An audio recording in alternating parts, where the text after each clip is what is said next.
Yeah.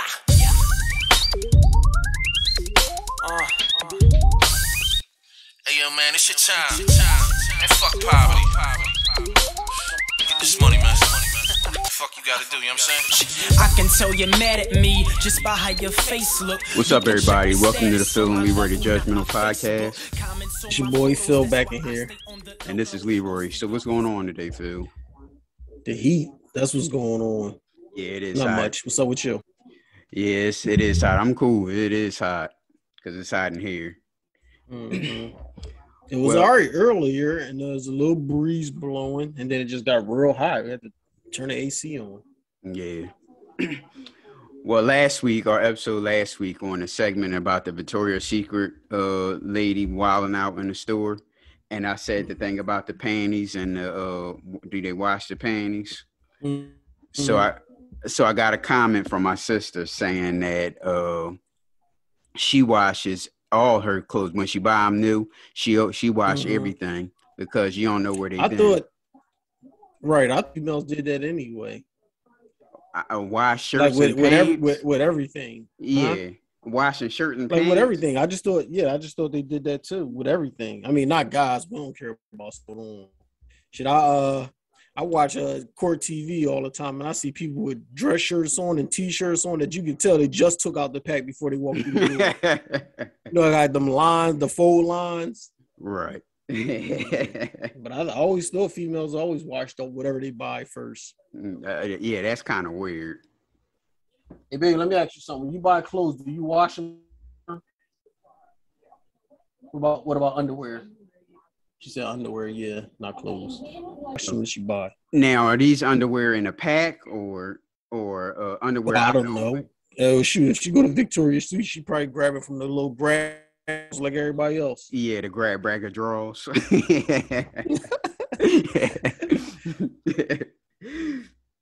Well, let's go on with our first story. Our first story is in Louisiana, Zachary, Louisiana. Romeo and Juliet goes wrong. In Zachary, Louisiana, police said a father was shot and killed after he confronted a teenager who snuck into his home to see his daughter. Here's the report. A teenager in the hospital this evening awaiting a murder charge after a shootout at this home. Good evening. Police say the boy snuck into his girlfriend's home, got caught, and then shot and killed her father. The teen was injured in an exchange of gunfire. Bess Casterly live in the newsroom with new details tonight. The girl's father had tried to keep them apart many times before, but police say the teen murder suspect wouldn't stay away.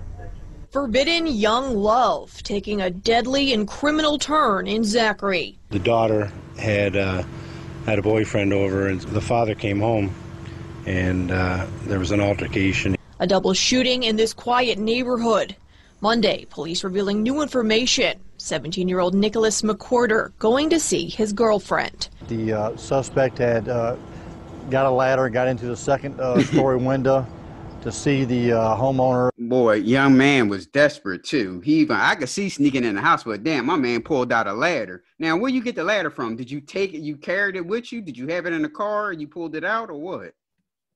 That was dad ladder. What are you talking about? Well, he said that the ladder was laying around and he just picked it up and damn. Ain't like you walking down the street to see his girlfriend carrying a ladder. His 14-year-old daughter. Something that was forbidden by the 14-year-old's father, Desmond Hamilton. Other instance, I'm learning that when they lived at a prior place, an apartment complex, they used a ladder to get in there. So this has been an ongoing issue. All right, so there's a ladder in an apartment complex. Who has a ladder in an apartment complex? So my man must have had a ladder, Phil. He must have had it in a truck or something and carried a ladder with him. That's for emergency fire escape situations. And that, they was hoping to stop it, but it continued. When Hamilton realized what was happening, he took action. Desmond brought him downstairs and began talking to him. An argument ensued. They began. What'd you say? What'd you say? Was that the dad you just showed? Yeah, with the Master P t-shirt. Tattoos. Okay. Yeah. And getting onto the 14-year-old. As they were getting on the 14-year-old, shots were fired. Police don't know who fired first yet, but at the end, Hamilton was dead. McQuarter in the hospital. The victim was more than just a protective father. He was a valuable asset to his community. This partly constructed building was going to be Hamilton's gift to Zachary, a snowball stand at the heart of the avenues where he grew up. Family and friends say he was trying to do what was best for the future of his family, much like that fateful day. McCorder will be booked with second-degree murder when he's released from the hospital. Live in the newsroom, Bess Casserly, WBRZ News 2. Thank you. Damn, Romeo and Juliet, boy. Damn, shootout at the house. Now, how the little girl gonna live with herself the rest of her life? Exactly. She brought that shit around. Yep. My man, I hate to, I shouldn't laugh at this, but my man just climbing up in ladders, boy, to get that. Right. See, when you got a situation, you shouldn't just come, especially if you know she messing with a thug with a gun. You're Right. supposed to kind of like let him think your guard was down. Then that way you catch him slipping. So, what you mean? Give us an example. I'm just saying, like how did he know that the dude was in there? So he probably saw the ladder, knocked the dad. The dad saw the ladder to his daughter's room, knocked the ladder down, and she said, "Oh shit, that's my dad. He got a gun." The dude sitting there stuck in the room because he got to pass the dad to get out the house. Right. So he like, well, shit, I got my gun too. I mean, what I'm saying is the dad probably shouldn't have been as aggressive from the door and catch the boy slipping, and then he can handle him. But if he already coming in there, he probably was yelling at the kid, "I'm gonna kill you." You know what I mean? All this. Right. It's just a bad situation all the way around. Yep, it sure is. And like you said, like how in the world that girl is going to. And first of all, he's 17 and she 14. I mean, what the hell? My man's like a senior in high school, or probably might have got out of high school already. She's still like what? He's probably that's bad, the age gap, because they could still be at the same school together. Yeah, but he's a senior and she's like what, in the 9th grade, 10th grade? Yeah, she was freshman. He would be a senior. Okay. Ain't nothing wrong with that if you at the same school. I mean, No. If you're a parent, you might think there's something wrong with it. But them young girls always been messing with. Talking about that when we were in high school, how the older girls that was still in high school had dudes that was out of school pulling up in cars. Shit, we still got bicycles hiding in the bushes and stuff. Yep. Oh, well, that's true. But I mean, I'm going from a parent or older person perspective, not a young person perspective. He go ahead. Right, but it's a messed up situation because what can you do? Like, you can't even file, statutory rape charges because he's still a minor. You know what I mean? No. It ain't like if he was 18 or old, probably do something about it.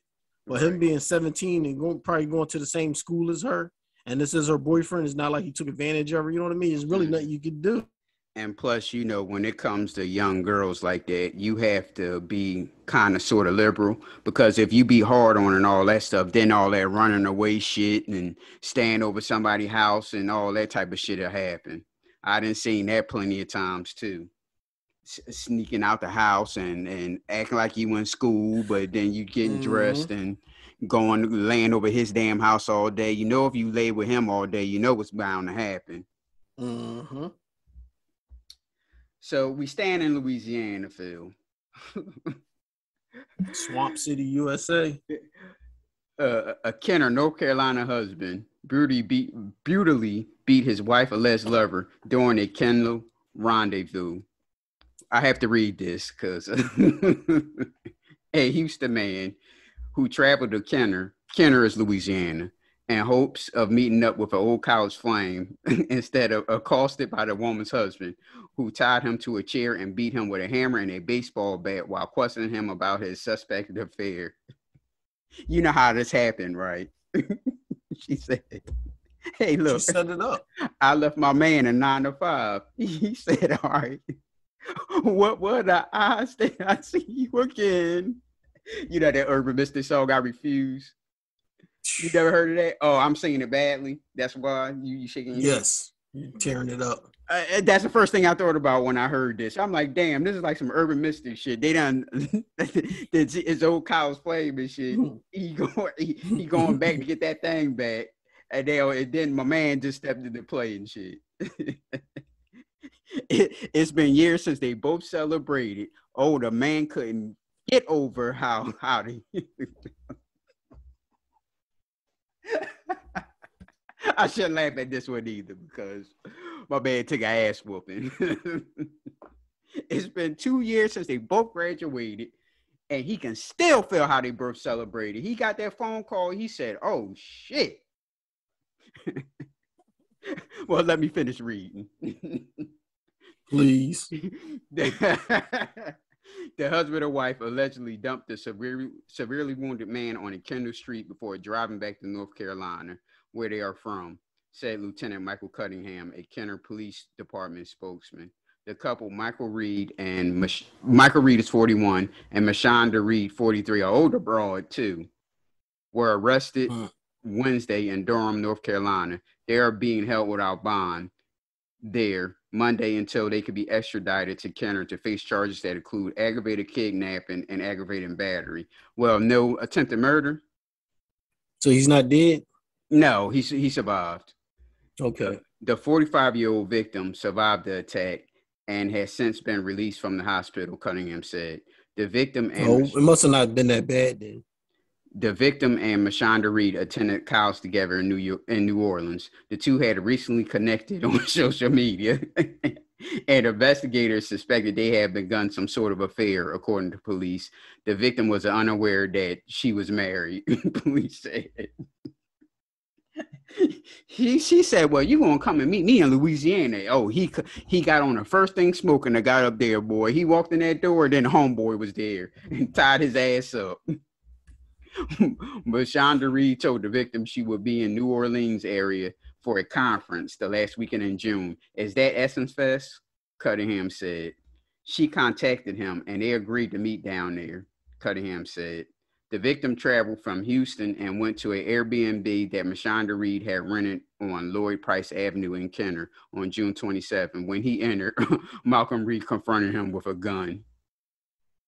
Malcolm Reed allegedly used zip ties to bind a man to a chair before beating him with an aluminum bat and a hammer. Malcolm Reed interrogated the man about text messages between the victim and Mashonda Reed, according to authorities. The victim suffered a broken leg, a possible broken arm, and other injuries to his face and body, according to police. They beat him badly, Cunningham said. That's why I can't understand why is it not attempted murder. The Reeds then moved the victim's car away from the rental property and left him near the intersection of 3rd and Alliance Street in Kenner. Police said a passerby discovered the injured man about 9:30 p.m. on June 27th. The victim wasn't sure of the Airbnb's location, but Kenner investigators eventually located the residence, and a search of the property turned up blood spatter and other forensic evidence, Cunningham said.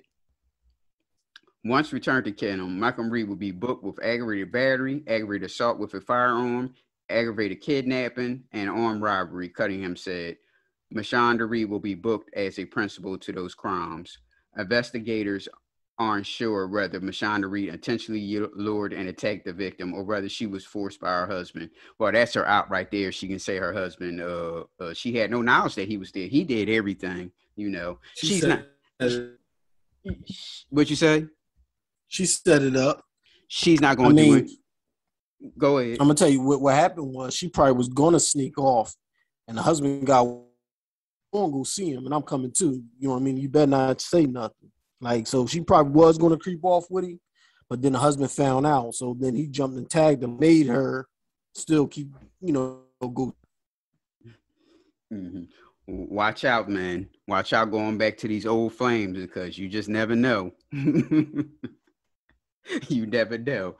It's been 2 years since they both graduated, and he still can feel how they both celebrated that graduation. Why he jump up and travel like that to go see her? I just told you. It's been years since they both graduated. Now he can just remember how they both celebrated, just like my man shout out to Urban Mystic. Oh my goodness. Shout out Urban Mystic, man. Well, staying in the South, we have Tarrant, Alabama councilman faces backlashes for a racial slur.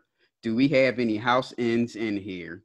Council member Tommy Bryan said the racist remark as he and other officials clashed with the city's first black mayor, Wayman Newton. During the city council meeting Monday night in Tarrant, Alabama, member Tommy Bryan stood up and asked those gathered in the room, do we have a house inn in here? Brian, 76, the longest serving councilman, uttered the offensive slur after an unidentified person in the audience noted that his wife used the N-word on Facebook. Bama Politics report. They have a paper called Bama Politics. Well, here's the video of my man using the term. I mean, I know I'm black. Do we have a house nigger in here? Yeah, Do we? Would she please stand up? Y'all are seeing this, right? Camera. Okay, now that was the N-word part. Now this next little clip, him doubling down on his racism to talk bad about Muslims. You're talking about embracing everybody, and everybody here said yes, we all agree to that, and that was great. I don't think you really understand what you were saying, what you were agreeing to. For example, Ms. Beltran says she is a Muslim. All right. It's Buddhist. Okay, I'm sorry. I apologize for that. Okay, but now let's say we have someone here who's Muslim. All right, and we embrace the Muslim. If you know anything about the Muslim religion, if you're not a Muslim, their religion says they need to kill you. And what book is this? Are you reading from, sir? Do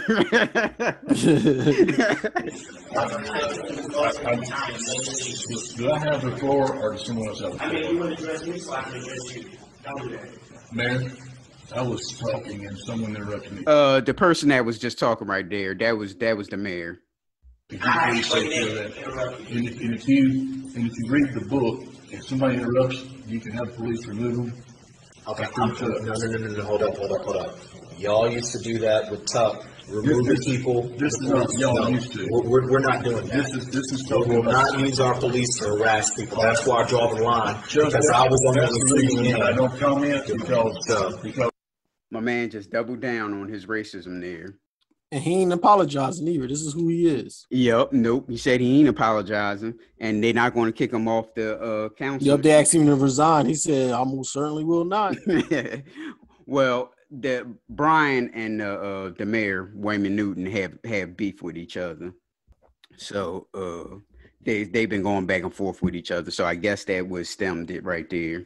Do we have any house niggas in here? Stand up. Well, the thing is, the black people just sat there and didn't say anything when he said it.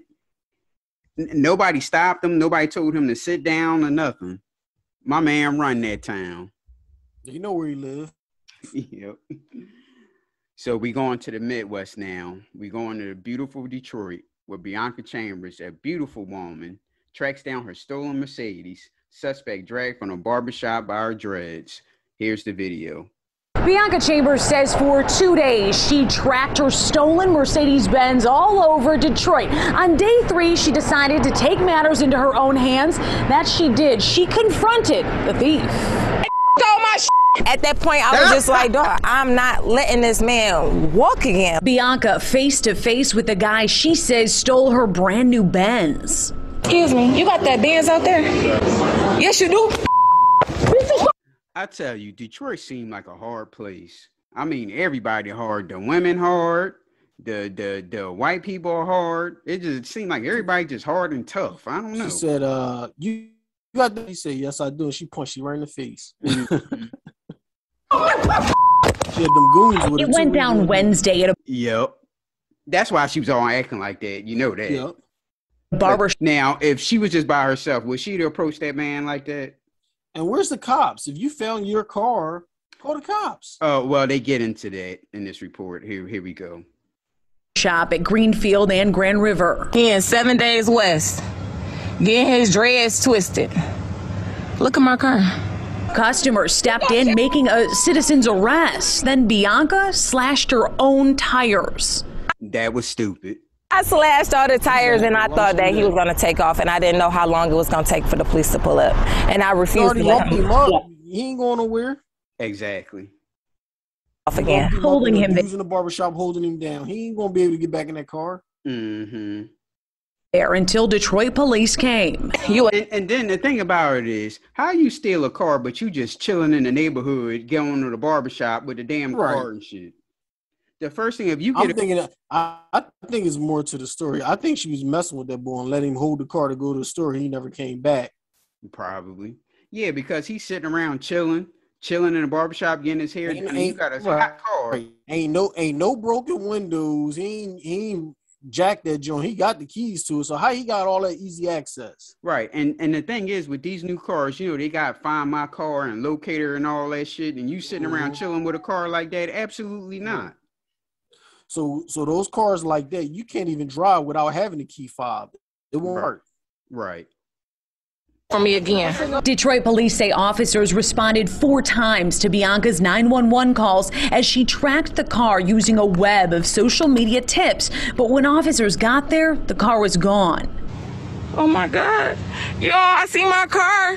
The thief so bold, he even made a pit stop at the strip mall where Bianca owns a boutique. They was driving, you know, they was having a good time. You know, they was smoking, but yes, my car was very clean. He even got the car detailed. Sources tell Fox 2 the thief, now in police custody, has a history of stealing cars since he was a teen.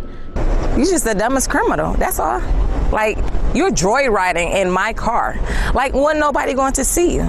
Reporting on Detroit's West Side, Jessica Dupnack, Fox 2 News. So now we have sort of an update on what happened and what the suspect was charged with. 19-year-old Michael Tolbert now charged for stealing a Benz and taking it on a joyride throughout Detroit for 3 days. It turns out that Tolbert has done this before, caught at just 17 years old stealing cars out of the suburbs. I'm glad he's in jail.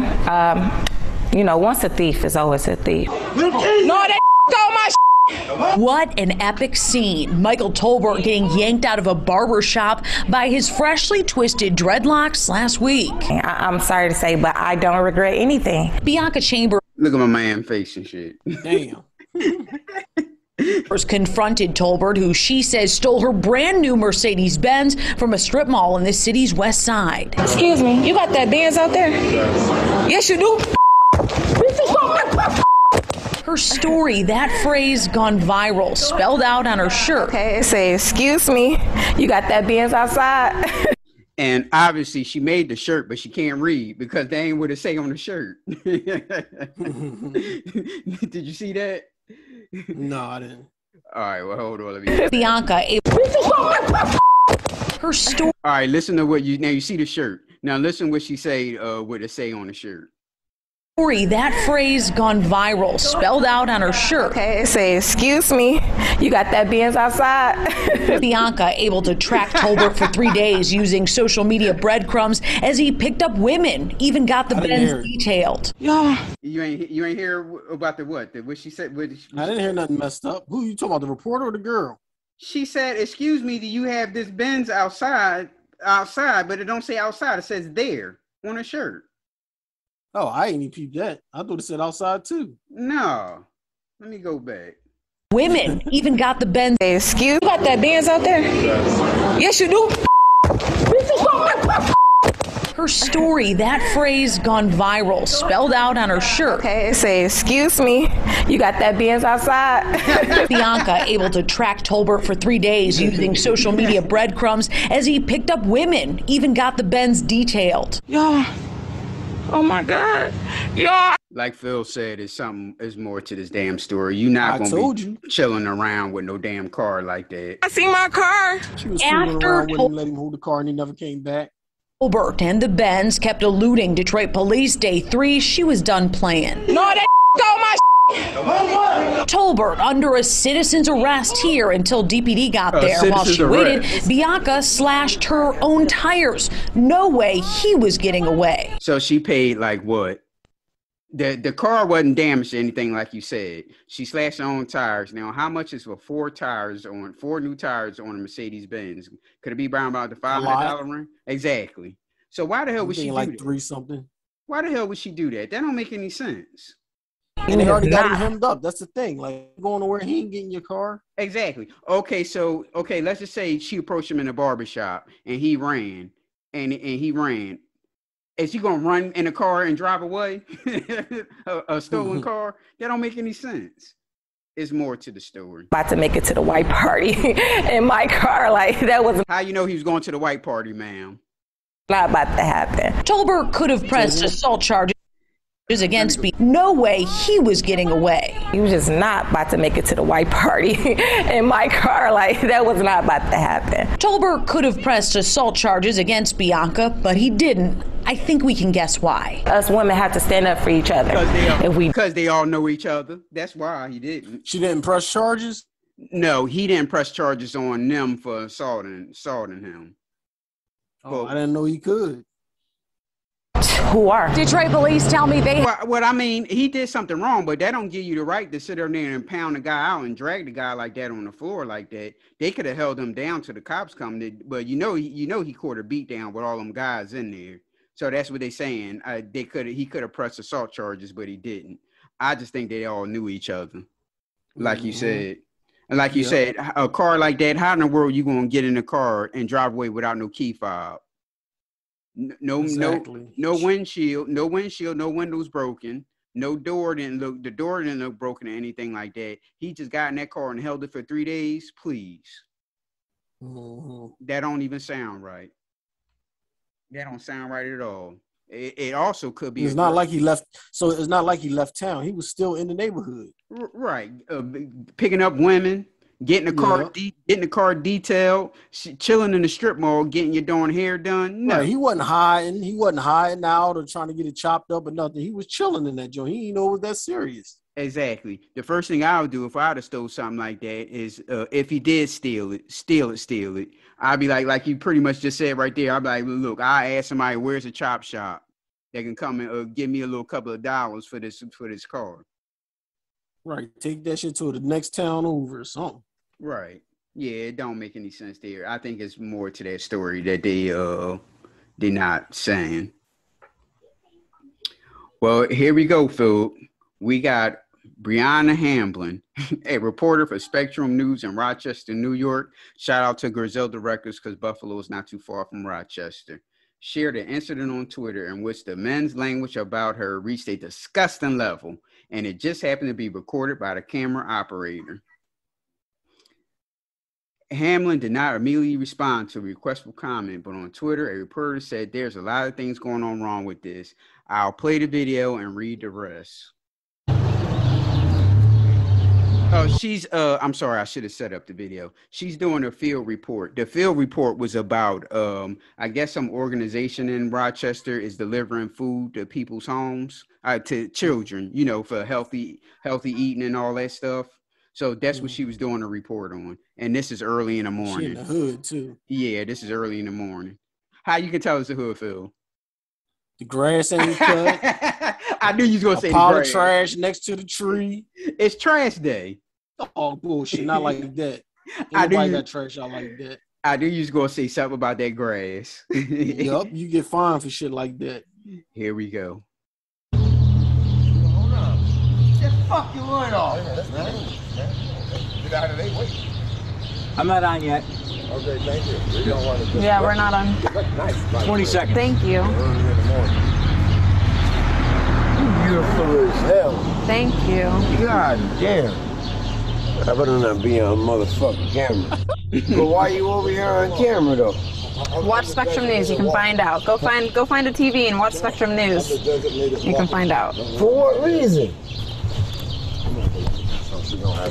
Watch the news and you can find out. You gonna watch this channel 8?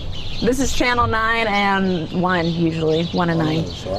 See, that's why I can't be left alone with a black woman.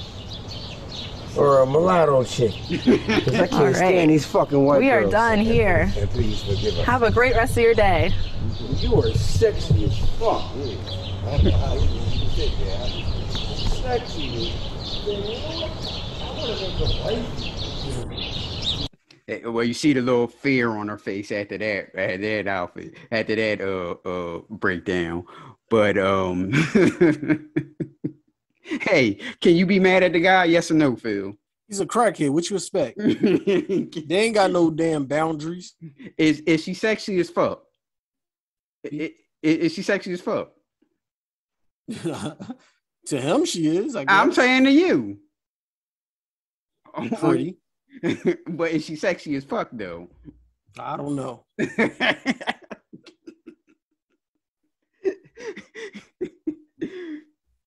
Well, continuing on. This is her quote. Being hit on and harassed as a woman, especially as a woman reported out in the field so often, you learn how to roll with it or ignore it, Hamlin said on a Twitter thread. This time it happened to be recorded only seconds before my hit.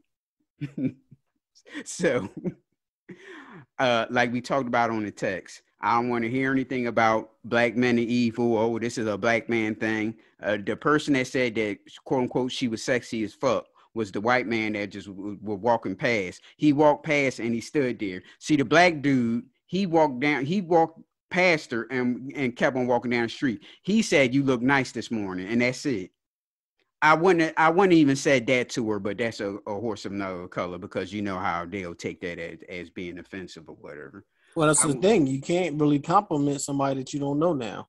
Right. I wouldn't have said, you look nice this morning. Even if I did think she looked nice, I still wouldn't have said it. If I was him, I'd have just kept on walking down the street. It was the white dude that said, "Oh, you are sexy as fuck, and he can't mess with black women or mulatto women and all that stuff." That was a white guy. So I don't want to hear anything about black men and evil or these nasty black men. You know how y'all go do on Twitter. Like I said, had the roles been reversed, this would be on every channel. We'd have heard about this everywhere.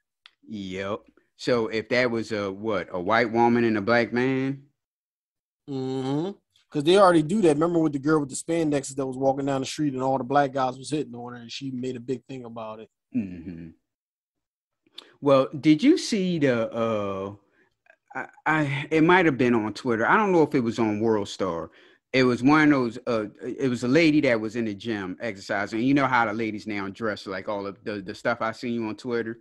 They quote unquote exercising. So she had all this tight shit on exercising, and my man there was recording her, and she all flipped out about it. Did you see that?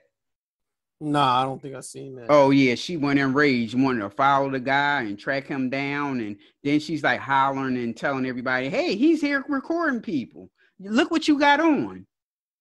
Well, I feel like that where it was a dude on the beach taking pictures and stuff, and he was like, "You taking pictures of us in a bikini? Delete that right now." And they like bum rushed him and stuff. Mm-hmm. Oh, okay. And I seen another one that was a girl. She was like modeling in the middle of the street, and there was a guy on the sidewalk, and he was like, "Record." She's like, "I don't give you right to record me and take pictures." And he was like, "Whatever, you outside or whatever." It's like, if you out there like that, you can't stop nobody from doing what they do. True. Yeah, and then so my man, as she was hollering and everything, if I can find it, I'll send it to you. But this was a while ago. As she was hollering and everything, my man was like, "Well, look, let me go get out of here." And so he's walking out of the gym, and she's still like hollering at him and everything about how he, where's the picture? Where's the picture? You've been recording me and all this stuff. She got on one of them, those tight pants, and she got on one of them, those tight shirts where your cleavage hangs out. I don't know what you would. That'd be it's not a sports bra. I don't know what in the world would you call those type of shirts. Like a female workout shirt type. Yeah. With your damn cleavage hanging out and everything. Well, of course she's going to look. But would I record her? No. But some guys, they do pull out cameras and record. Mm-hmm. Well, hell, all the videos and stuff I show you, they record themselves doing the dumbest exercises. Yep.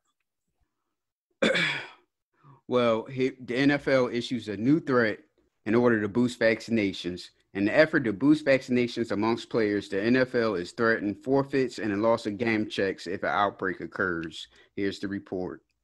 Sports leagues now working on getting players vaccinated as well. The NFL added a new measure yesterday, which includes threatening teams with losses. Joining us now, sports writer, TV commentator, radio host, Mike Florio. He's the creator of ProFootballTalk.com.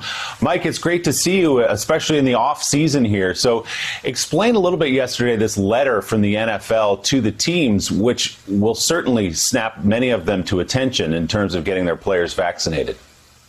Absolutely, Willie. And this is just the next step in what has been a long process by the league and by the NFL Players Association, which represents all players in the league, to persuade players to get the vaccination. It's not mandated, for the NFL, but they've been creating incentives to get players to choose to do it. Okay, it's not mandated, but you're threatening game checks and forfeits. Come on now. And my thing is, like we always talk about, where the hell is the damn players union? Like, I'm paying all this money for the players union, and the players union ain't stepping in and say, "Oh, this ain't right."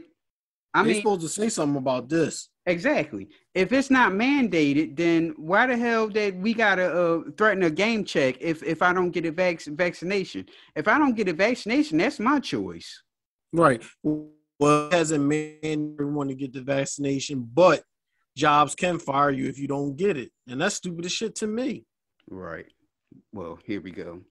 Yesterday's news, the strongest disincentive yet to remain unvaccinated, because the forfeits will flow from an outbreak among unvaccinated players or staff that cause games to be canceled. That's when the forfeit happens. If there's an outbreak among vaccinated players or staff, no forfeit. So another way to try to squeeze players to choose to get vaccinated. The percentages are going up, but as they get closer to camp, they want them to be as high as possible. This has been really the biggest play yet by the league to get the attention of the players who are still hesitant. Yeah, I mean, as you say, nothing gets a player's attention more than a loss, perhaps missing the playoffs because your team had to forfeit a game due to a COVID outbreak. It does raise the question, though, Mike, how's the NFL going to monitor this? How do they know who's vaccinated and who's not? Well, they're going to require it from day one. When the players show up at the facility, the teams must identify visually the players who have been vaccinated. So the ones who haven't been vaccinated will stand out. And we reported last week that the league and the union are working on a system for allowing vaccinated players to be immediately identified during practices and games. So when preseason games begin in a few weeks, Willie, it'll be obvious. We'll see who is and who isn't vaccinated. And I think as players begin to get their brains around that, they'll realize everyone can see they've chosen not to be vaccinated. And now, after yesterday's memo, everyone can see that these are the guys who are potentially putting the team at risk of a forfeit at some point during the season. So they're going to make a list of guys who's not vaccinated? That's ridiculous. Well, hey, it's because of this guy, the only reason why we had to forfeit that game. Come on now. And the union that's what they're trying to do. And the union are actually putting up with this? And that's just another little bit of pressure to get the players to choose to do what the league and the union believe they should do, get the vaccine. Hey, Mike, Jonathan Lemire, but doesn't the NFL run into some risky ground here with some players who just simply don't want to do it? DeAndre Hopkins, who's a star wide receiver from the Arizona Cardinals, as you well know, tweeted yesterday that he said he'd never thought I would say this, but being put in a position to hurt my team because I don't want to partake in the vaccine is making me question my future in the NFL. Now, he later deleted that tweet, but he's clearly suggesting that he doesn't want to be vaccinated, or at least he's reluctant. Oh, bullshit. D'Angelo going to hop his ass right in that chair and get that vaccination shot. But have to lose not a game check and all of that bullshit. To do so. I see his frustration, though. I was both, you know what I mean? Right. Yeah, I see his frustration, but, I mean, he's going to get the vaccination shot if it came down to it. And now he's put in a position where he's considering walking away from the sport. He's one of the biggest stars in the game. How is this going to work out? And what are you hearing in terms of other players, particularly other star players, who don't want to be vaccinated? And, Jonathan, that's a great point. And DeAndre Hopkins, I think the biggest star yet to come out and suggest that he possibly would walk away from the sport because of it. He later last night said he's got 9 more years of football left. So I think he's processed whatever anger and confusion he had flowing from yesterday's news. But the league's attitude, I think, is very simple. It's if you don't want to play, there's plenty of other guys out there who will. The supply of willing and able professional football players far exceeds the demand. You think of all the college programs out there that are churning every year a class of guys who many of them are good enough, many of them clearly aren't. But that has nothing to do with the other. One has nothing to do with the other. It's a scare tactic. Right. You can't force a person to take a vaccination if it's not mandated. Right. And they have a players union. They have to work all that stuff out. But we see it every year. Guys get injured. So I think the union is on board with this vaccination ruling, but they just don't. You think so that's why that's why they're not stepping up and saying anything, because I think they already went through the union. The union pretty much okayed it, but just saying like we ain't gonna, don't put us in it. You know what I mean? Okay. So what about if a player goes to the union and complain about it? What they gonna tell him? We gonna look into it. Oh, so the bullshit line. Yep. Here we go. Remember, they're gone for the year. Somebody else steps in. The train keeps rolling. I think that's the NFL's attitude. If you don't want to play, then don't play, and we'll find somebody else. And in DeAndre Hopkins' case, if he were to retire over this, he would owe his team $22 million that he's already been paid under the assumption that he will continue to play football. Hard to imagine he's going to separate himself from $22 million. Mike Florio, thanks for coming on to explain this. When you come back in a couple months, we'll be talking about the New York Giants. What about the religion thing? Because people with certain religions don't, approve of vaccinations. Right. So what happens with those players? You know what I mean? Right. I don't think it's impossible for the NFL to do this. It's not. I think it is the same thing. But that's different because this is a multi-million-dollar or billion-dollar business here, and the players make the game, and they have a union backing them. That's what I mean. The only difference, ours is big too, but the only difference is we don't have a union. But like you're saying, where's the union at in this? Is the union really backing them on this? And since we haven't heard nothing, you got to assume that the union don't give a fuck. True. Well, let's go on and talk about Jackson State head football coach Deion Sanders, Coach Prime. He wants to be treated like Alabama coach and six-time national champion Nick Saban. The Pro Football Hall of Fame cornerback and second-year coach demanded that reporters shouldn't call him by his first name before walking out of a SWAC Media Day event at the Sheraton, Birmingham. Here's the video. It's a little quick, 20-second video? Sus, you're up. Hey, Deion, I was just wondering if you could... hold on, let's back up a little bit. You don't call Nick Saban Nick. Don't call me Deion now, okay? I call Nick Saban Nick. You don't. No, you don't. No, you don't. That's a lie. If you call Nick Nick, you know you'll get cussed out on the spot. So don't do that to me. Treat me like Nick. Okay, Deion. Just... The guy was just being an asshole. So he like, fuck what you just said. Deion, let me ask you this question. Right, yeah. Let me finish reading it. I'll tell you his name. Nick Suss, the reporter who referred to Sanders as Deion, told the Clarion Ledger that he called Saban and other coaches by their first name before and has not been criticized for doing so. Quote, when I interview people, I call them by their first name, Suss said. Whether it's someone I've been working with for years or someone I'm talking to for the first time. This is true of the coaches and players on the Ole Miss beat. The coaches and players at Mississippi State and Southern Miss, when I helped out covering their teams, and as recently as January, even Sanders too. So Nick Saban, they got a Nick Saban, and he made a quote about this. Nick Saban said, quote, look, I responded to just about anything. I've been called just about everything, Saban said. So not something that's really important to me, but I think everybody should have the opportunity to create or make their way. Their expectation is how they get addressed. It's not something that's usually that significant to me. So in other words, he's saying, why put me in this shit? Exactly. But my thing is, if Sanders wants to be called Coach Sanders, why don't you just call him that if you interview on him? Right. So he's a leader of young men, and if everyone around keep calling him Deion, they're going to start calling him Deion. He should be called Coach Sanders or Coach Deion, whatever. It should be a coach in front of that. That's just like in the military. Coach Prime, right. He wants to be called. Coach Prime, whatever. As long as you throw coach in the front, you're all right. But like in the military, a lot of what hung out with, they call me Phil, you know what I mean? But as soon as we throw the uniform on, it's Sergeant Motley. Ain't no ifs and jokes about it, because now you're represented in a different light. You have like younger dudes that, there's a reason why you have titles, you know what I mean? And if he's a coach now and you want to be called coach, call him coach. Right. Ain't nothing wrong with that, but the dude was like, the hell what you said, I'm still going to call you Deion. Exactly. He was being an asshole. Yeah, like together and you be at his crib and stuff where you got the right to just call him Deion like that. Right. So I got a comment that they like that review of that Black Widow that I did with the Black Widow in detail, and we should do movie reviews often.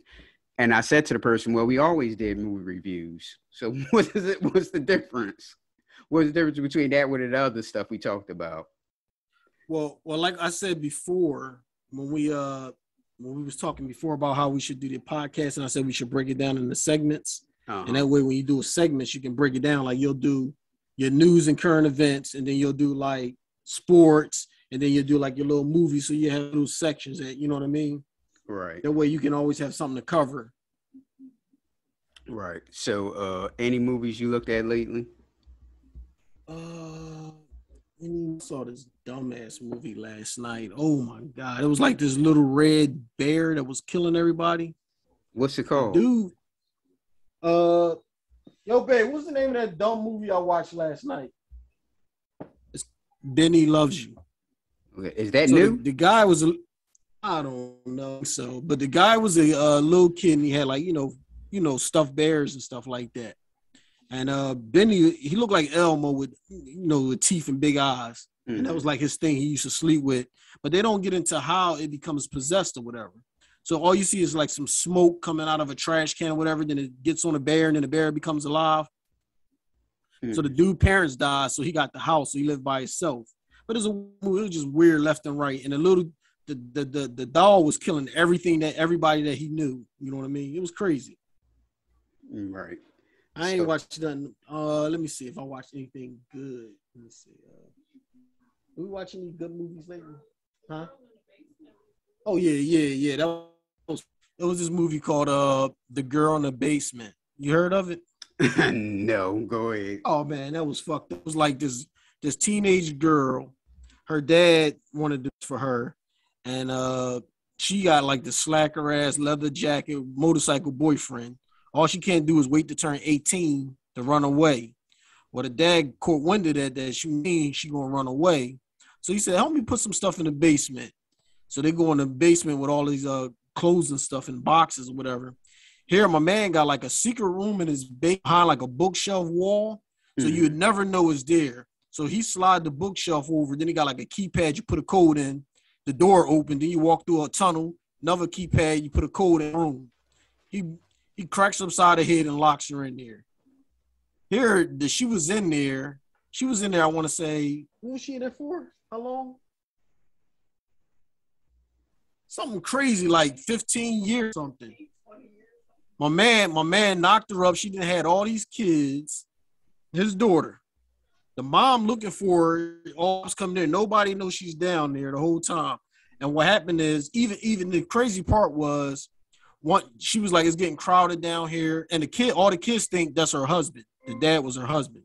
Mm-hmm. You know what I mean? So she was like, it's getting crowded down here. I can't have all these kids or whatever. You need to do something. So he said, all right. So he take the one kid upstairs and put steps. Made her write a letter saying like, Mom, I'm okay. She's been missing for a while. Mom, I'm okay. I can't take care of my daughter, but I know you're a loving parent. You're going to take care of my daughter. So you know the mom going to take the daughter in. And she's like, oh, my God, daughter's alive or whatever. You know what I mean? Right. And she slipped a note underneath the baby. Like, Mom, I'm in the basement, trapped, this and that. But the dad found a note. He wound up fucking her up for that. Another time, she was like, it was like a leak in the basement. So she started digging a hole and where the leak was at, and she couldn't really get it open that big, but she stuck a flashlight up there. So one of the next street, he see a light coming up out of the ground, but he see like it's on the side of the house. So he go ring the doorbell. Excuse me, sir, there's a light on the side of your house. I don't know if it's a burglar or somebody trying to break in or what. So of course, she get her ass beat for that, June. It's a fucked up movie. Here is a true story. The way he got caught is because one of the girls got sick real bad. Like I think she had asthma attack or something like that. So she was like, please take her to the hospital. She's going to die if you don't take her to the hospital. I promise you I won't say nothing. I won't tell nobody. So he took her to the hospital. And at the hospital, that's when she ran off and like got some help and told everybody. That was a fucked up story. Now, did you watch this week's The Chi and Power? Yeah, I just watched it earlier today. All right, so let's start on how shitty The Chi was. I didn't see that was bad that the young boys were singing an R&B song. With each other? I don't see that was bad because me and my brothers, we used to sing to sing R&B. We should do the same thing. So it wasn't that bad. When you text me about it, I didn't know what you was talking about, but I thought that was entertaining. I thought that was bad. That's your brothers. Well, they like brothers. No, they don't. No, they're not. And what's up with Emmett telling that girl all his business, his baby mom about his business with his wife and all that stuff? I don't get all this. So when the show first came around, Emmett was an alright dude. Now he's just a soft ass turkey. I don't know what's up with him. Right. He getting a marriage advice from little teenagers in high school. His baby business. He just all fucked up and caught up in. Like, if you felt that strong about your wife sleeping with other dudes, and you should have never agreed with that from the jump. Mm-hmm. The only thing I thought was good about the episode was Emmett's mom and dad. I don't know their names on the show. The dialogue, that dialogue they had between the two. And well, the only negative I could say is he said, "Well, hey, how about I make some pork chops?" She said, "Well, I gotta eat healthy. Well, I can just put some applesauce on the side of it." Right, because I whenever Shay would make pork chops, I'd be like, "Yeah, well, my grandma." Sauce and she didn't know what I was talking about. Yeah. I'm like, yeah, applesauce and pork chops is a combo. Yeah. So my man gonna beat the mayor of Chicago going to pretty much do a attempted murder. And to me, that part was stupid because why would Treg leave them in the house knowing they can't stand each other? You got alcohol and can't stand each other. You know it was gonna go down. And shout out to the Shy Show because they already told us and that on the next episode that he made it and was in the hospital and shit. Did you see that? No, I didn't. Yeah, you know how they do on the next episode or whatever. Yeah, I didn't see him in the hospital. The daughter was going to the hospital saying what happened. Saying, well, what happened? Well, I heard her say they're going to find who did this, but I didn't think that was like he was in the hospital. Yeah, she was walking in the hospital. Oh, I didn't know. I didn't peep that. Yeah, that's a silly show. It's too much shit going on. That's number one. It's too much shit. And how can you so he can get into a school dance and not be dressed and all that shit without nobody saying anything to him? I don't think it's a dress code. But everybody else was dressed. As long as you go to school and you ain't looking like a bum, I guess you can wear whatever you want. And they can walk all through the school like this? Me and a couple of my homies went up to a school before. They was having a dance, and we went right in, and we didn't have no trouble with nothing. Is this Philadelphia Public School? Delaware County. Okay, what is this like? What's this? William Penn School District? I believe so. Okay, that's your problem right there. You got it. Man, we talking about shit. We talking about 20 years ago. You got. But what I'm saying is they had a school dance, and we just went right up in there like it wasn't nothing. Mm. He didn't go to the school. At least he go to the school. Now, what you think about Power Book 3? I think this episode was better than the last one. Well, the first one, you know what I mean? Negative on they must have didn't have enough music budget because they didn't play as much old school music as they did this episode. Now, when is this supposed to be taking place in the 80s, right? They all mixed up in time. Exactly. By the way. Because it's supposed to be the 80s, but then we can watch New Jack City, which came out like in the early 90s. Right. Because how old was 50 Cent? Or what's his character name? I forget. Kanan. How old is Kanan? And the other Power, was he like so much older than? Well, they kind of fucked up because he's supposed to have been their old head. Right. But that's why I said 50 Cent character. He's not older than them. They should if they wanted him to be the old head, they should have got an older guy to be the old head. Exactly. Because like you said, it's like, is this the 80s or is this the 90s? Because they wearing trunk jewelry and Dapper Dan clothes like this is the 80s. But if that's the case, it's supposed to be the 80s. It's a 90s shit. Well, if that's the case, then Kanan should have been like damn 50 years old, close to it, when on the first Power. Right. So, and that's what I said when the first Power came out, and they kept talking about how, man, Kanan, we looked up to you, this and that. You know what I mean? You took us under your wing. So if that was the case, he should have been a way lot older than them. Exactly.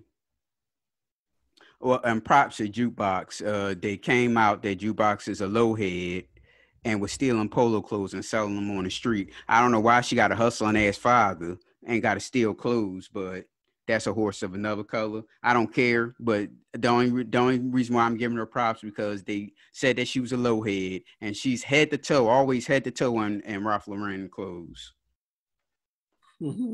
I gave you props on that one, but I don't know if your father got all this money. Why are you stealing? I was about to say, if your dad is running the bread like anything, so why are you selling clothes like that and stuff? Right. And if the father say, well, look, I ain't got it, she can go to her aunt. Her aunt run the town and ask for some money to go like clothes that. shopping. Right. Worst case scenario, you still got a girlfriend that family is rich too, that's always trying to buy you stuff. And she has to steal polo clothes to sell them for studio time. So your father can't put you in a damn studio? Come on now. And I didn't understand why they killed his homeboy like that. That was kind of fucked up. Well, because remember the Joey Badass character, I don't know his name, saying that the streets need to see a body. See, I thought they would have went after the brother that got out of jail, that just got out of jail. Mm-hmm. And they could have said, he was just responsible and all that stuff. So that's what he said, that the streets needed a body. So they didn't want her. They didn't want the son. Nothing happened to the son. So they killed the best friend. But he also said I caught all my guys off, but I can't control what that person's family do. You know what I mean? Yeah, that's so. What if word on the street is Kanan did it, why would you go after somebody else and just accept who? They killed him. Because he killed such and such. No, I think Kanan did it. I thought that was kind of stupid. Well, after he said that line, what you said, that's when he said, well, look, the streets need a body. Well, they just threw that in the mix so they can have a reason to kill him. But what I'm saying is the whole thing was stupid because if those two people run the city, her goons and his goons, they run the city. He called his goons off. You don't have nobody to worry about the young boy family. You know what I mean? If he got some thugs in the family, whatever. Mm-hmm. So yeah, but that dude that they killed, that was like Kanan's best friend. You know what I mean? And Jukebox. And Jukebox what? She saw him get in the car. Yeah. Well, that's gonna come out like, well, hey, look, I saw him. Well, what happened to him? I don't know what happened to him. Well, I seen him get in the car with such and such. Yeah, that's gonna come out. But see, I thought when he mentioned his brother getting out of jail and all that stuff, I thought they was gonna go after the brother and say that the brother had did this or whatever. Yeah, they kept talking about him. Yeah, he just got out, whatever. Yeah, he got guns, this and that. Right. So I thought it was that into the story, but they really didn't do nothing with it. And why do they need to shut up shop in somebody else's business? Exactly. And she said, well, look, y'all run the city. Y'all can buy a damn warehouse. Y'all can buy a store. Y'all can buy whatever y'all need. Right. But and then then she use the back of my man's store. So when she said the deal, he was like, well, look, you can take it or leave it. So she didn't care either or. So my thing is, like you said, why ain't get a warehouse or something like that? Make your own damn store. Sell the stuff in the front and you do your business in the back. Mm-hmm. That didn't make any sense. Yeah, so they, like you said, they're a little over the place with their dates and time frame. Yes, because is it supposed to be the 90s or the 80s? And Kanan, if this was the 80s, Kanan should have been. And then he, like you said, he was Ghost's mentor. Ghost is a man with a wife and child, so he's up in age. And how old is damn Kanan? How old was Ghost's kids? They was older, like. Exactly. He's talking to 17 or something. Yeah. 16, 17, and here you go. Kanan should be in his damn 50s if that was the person who they looked up to. Yeah. So they fucked up on that one. Well, when it comes to these shows, detail is not really It should be though. I don't understand why it ain't. It's not because people all these writers and producers and stuff that go over stuff to make sure everything line up right, and y'all still fuck up. Ask a female about the show. I guarantee you they ain't gonna give a shit about no damn detail like you do. She thought the first episode was all. I know. Well, I told you about it when I asked the girl about the Chi. And she said, no, the Chi is my shit, man. That's one of the best shows on TV. Well, I see that in the comment. All the time on social media. They love the Chi. Right. I don't see anything. Don't like we talked about before. The only reason why I look at the show because it come on early in the morning, and I'm like eating, about to get ready to cook or do something. I'm not like focused on it. What season is this? Would it be the 4th? What season is The Shy? 4? Yeah, I like season 1, definitely. Season 2, I like that one too. Then after that, it was yeah, season 4. Now, what happened on the first season? Huh? The first season was with pretty Jason, much the introduction when everything. With Jason got killed. Yeah. Jason Mitchell. He was on. Was he on season 2? I think he was on season. Wasn't he? Yeah, he was on season 2. It's like went downhill since his character linked everybody together. Mm-hmm. You know what I mean?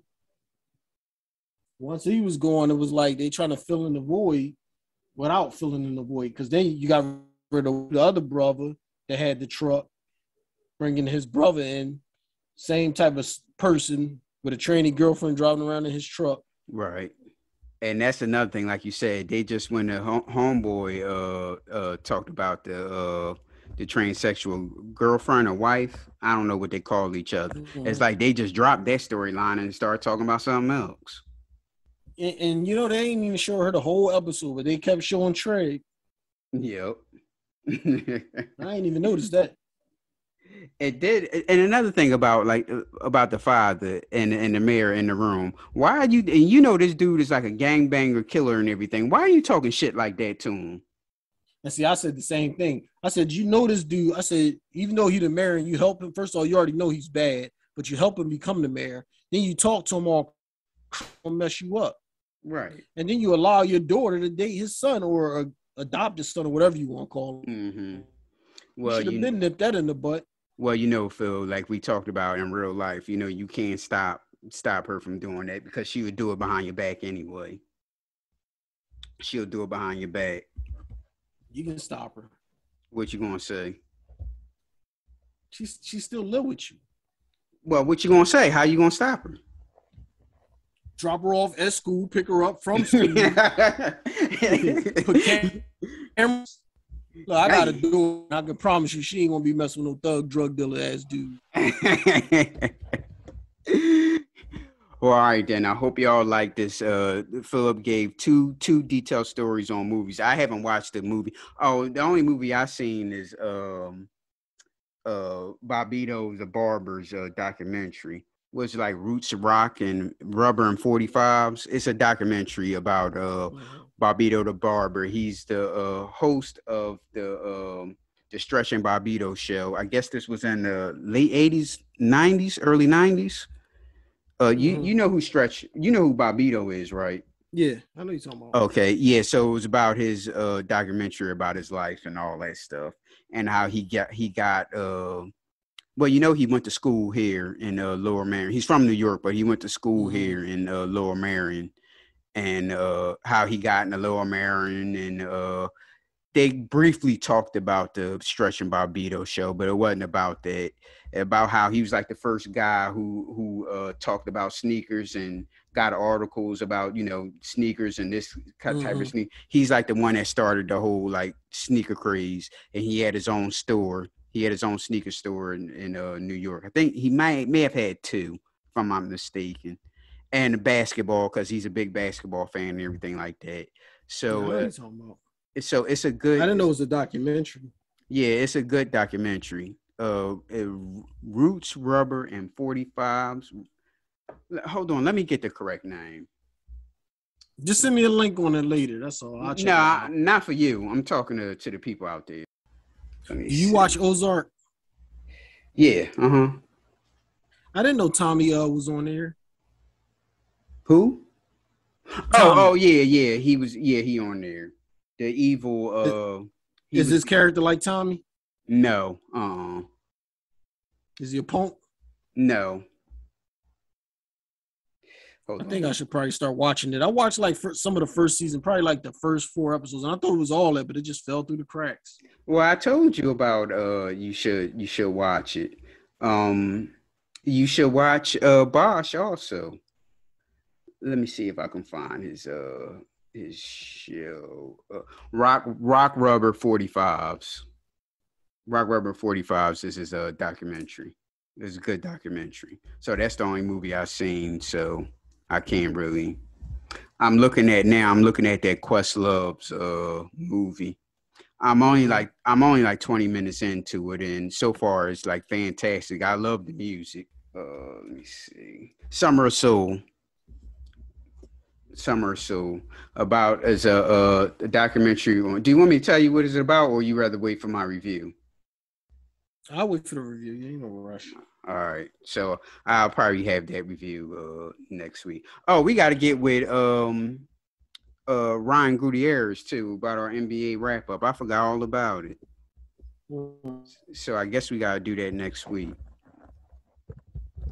So, all right, y'all. You can reach us on Facebook and Twitter at PNL Judgmentals, Instagram at _Judgmentals. I always forget about the TikTok. It's also PNL Judgmentals. You can reach us you can email us at pnljudgmentals@gmail.com. All right, y'all. Thanks for listening to us. All right, y'all. Peace out. Hey, yo, man, it's your time. Man, fuck poverty. Get this money, man. What the fuck you gotta do, you know what I'm saying? I can tell you're mad at me just by how your face look. You can check the status on my level, not my Facebook. Comments on my photos, that's why I stay on the low. Most of y'all